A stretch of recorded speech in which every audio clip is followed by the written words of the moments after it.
तो चलिए आज बात करते हैं एक ऐसे भुला दिए गए साम्राज्य की, एक ऐसी कहानी जहां यूनानी राजाओं ने भारतीय संस्कृति को न सिर्फ अपनाया बल्कि उसे जिया भी, और एशिया के बिल्कुल बीचों बीच एक कह सकते हैं एक बिल्कुल नई अनोखी सभ्यता को जन्म दिया। तो आज हम हिंद यूनानियों की पूरी कहानी को समझने की कोशिश करेंगे। कहाँ से वो आए, कैसे एक बहुत बड़े भारतीय साम्राज्य का हिस्सा बने, फिर कैसे उन्होंने अपना खुद का राज कायम किया, अपनी संस्कृति के चरम पर पहुंचे, और फिर आखिर में वो इतिहास के पन्नों में कैसे गुम हो गए। देखिए, हिंद यूनानी साम्राज्य को ठीक से समझने के लिए हमें सबसे पहले ये देखना होगा कि उनके राजा बनने से बहुत पहले यूनानी लोग प्राचीन भारत के समाज का एक अहम हिस्सा बन चुके थे। ये सारी कहानी शुरू होती है सिकंदर के बाद, जब उसके एक जनरल सेल्यूकस निकेटर का सामना मौर्य सम्राट चंद्रगुप्त से हुआ। इसी टकराव के बाद डिप्लोमेसी और कल्चरल एक्सचेंज का एक लंबा दौर शुरू हुआ था। अब यहाँ सबसे दिलचस्प बात यह है कि यूनानी लोग सिर्फ टूरिस्ट नहीं थे, नहीं, वो तो एक शक्तिशाली भारतीय प्रशासन के तहत पूरी तरह से बसे हुए नागरिक थे। सोचिए, सम्राट अशोक के शिलालेखों में बाकायदा उनका जिक्र है, और तो और मौर्य दरबार में विदेशियों की देखरेख के लिए एक पूरा डिपार्टमेंट था, जिससे पता चलता है कि वो कितने महत्वपूर्ण थे। प्राचीन भारतीय ग्रंथों में तो उनके लिए एक खास नाम भी था, यवन। संस्कृत में यवन और पाली भाषा में उन्हें योन कहा जाता था। अच्छा, तो अब उस खास मोड़ पर आते हैं जब पॉलिटिक्स ने करवट ली और यही यूनानी लोग जो अब तक प्रजा थे खुद शासक बन बैठे। ये सब हुआ एक हमले की वजह से। पड़ोसी ग्रीक राज्य बैक्ट्रिया के एक बहुत ही महत्वाकांक्षी राजा डिमेट्रियस ने यहाँ हमला किया, और मौर्य साम्राज्य के कमजोर पड़ते ही इसी हमले ने एक नए राज्य की नींव रख दी। हाँ, डिमेट्रियस ने इस किंगडम को शुरू तो किया, लेकिन वो एपोलोडोटस प्रथम जैसे राजा थे जिन्होंने इसे सच में एक भारतीय आधारित राज्य बनाया, एक ऐसा राज्य जो अपनी बैक्ट्रियन जड़ों से अब अलग हो चुका था। तो सवाल ये उठता है कि हम इन राजाओं के बारे में आखिर इतना जानते कैसे हैं?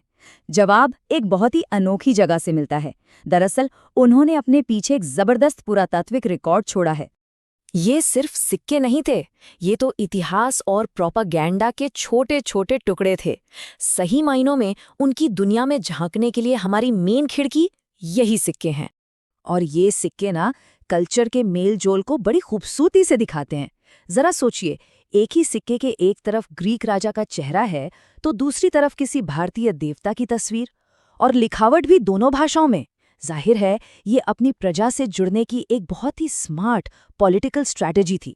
कल्चर का ये जो मिक्सचर था ये अपने चरम पर पहुंचा एक ऐसे राजा के दौर में जो शायद सभी हिंद यूनानी राजाओं में सबसे ज्यादा मशहूर हुआ। नाम था मेनांडर प्रथम, या जैसा कि भारत में उन्हें जानते हैं, मिलिंद। वो एक बहुत ताकतवर विजेता तो थे, पर उन्हें आज भी याद किया जाता है भारतीय फिलॉसफी से उनके गहरे लगाव के लिए। उन्हें एक बहुत मशहूर बौद्ध ग्रंथ मिलिंद पनो यानी राजा मिलिंद के सवाल में हमेशा के लिए अमर कर दिया गया है। उसमें उन्हें एक बुद्धिमान, विद्वान और काबिल राजा कहा गया है। ये किताब दरअसल राजा मिलिंद और बौद्ध भिक्षु नागसेन के बीच हुई गहरी फिलोसॉफिकल बातचीत का रिकॉर्ड है। ये दिखाता है कि कैसे एक यूनानी राजा भारतीय आध्यात्मिक सवालों से जूझ रहा था और आखिर में वो बौद्ध धर्म को अपना लेता है। लेकिन जैसा कि हर बड़े साम्राज्य के साथ होता है, दो अलग अलग संस्कृतियों का ये अनोखा संगम भी हमेशा के लिए कायम नहीं रह सका। मिनांडर के बाद उनका साम्राज्य धीरे धीरे टूटने लगा, कमजोर पड़ गया, और फिर ताबूत में आखिरी कील ठोकी मध्य एशिया से आए शक कबीलों के हमलों ने। हाँ, ये सच है कि उनकी राजनीतिक ताकत तो खत्म हो गई, लेकिन उनका कल्चरल असर बना रहा। उनके समुदाय और उनकी परंपराएं बाद में आने वाली कुषाण और इंडो पार्थियन साम्राज्यों में घुल मिल गईं। चलिए, तो अब तक हमने जो भी बातें की उन्हें एक साथ जोड़कर देखते हैं। ये है हिंद यूनानी कहानी के सबसे जरूरी पॉइंट्स का एक क्विक रिव्यू। तो कहानी को 4 स्टेप्स में याद रखते हैं। पहला, मौर्य साम्राज्य में यूनानियों का एक प्रजा के तौर पर बसना।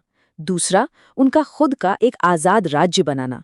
तीसरा और सबसे खास, कल्चर का वो जबरदस्त मेलजोल जब राजा मिलिंद बौद्ध बन गए।